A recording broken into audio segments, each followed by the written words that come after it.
Today's decision takes the cash rate to 4.10%. This will make life much harder for people with a mortgage.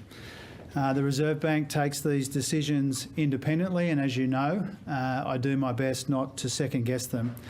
I do expect that there will be a lot of Australians who will find this decision difficult to understand and difficult to cop.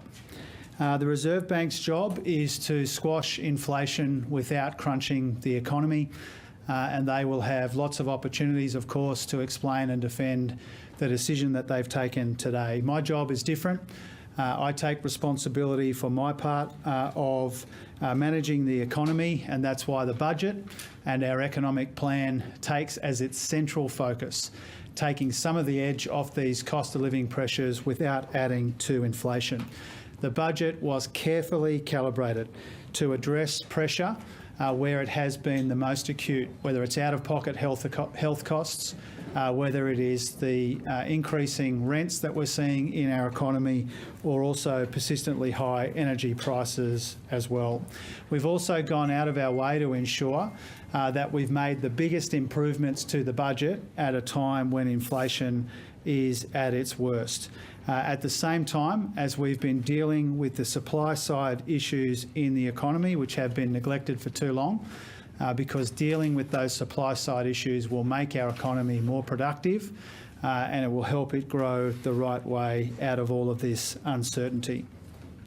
Now, the Governor has made it really clear, even in the last week, that this rate rise is not because of the budget. He's been incredibly clear about this, and he said, and I quote, "I don't think that the budget is adding to inflation, it's actually reducing inflation." That's what Governor Lowe said in this building last week. He also said around the same time, and I'm quoting again, "The budget didn't change our outlook for interest rates." He was incredibly clear.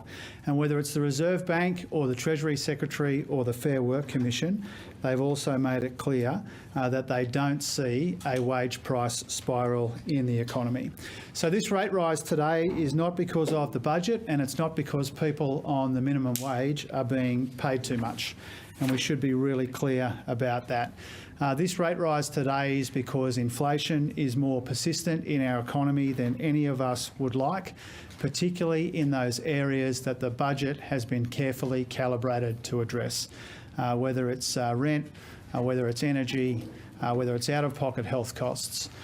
We have acted decisively in the budget around a month ago to address the cost of living pressures in our economy without adding to inflation. The Reserve Bank Governor has made it really clear that our budget is taking the pressure off inflation rather than adding to it.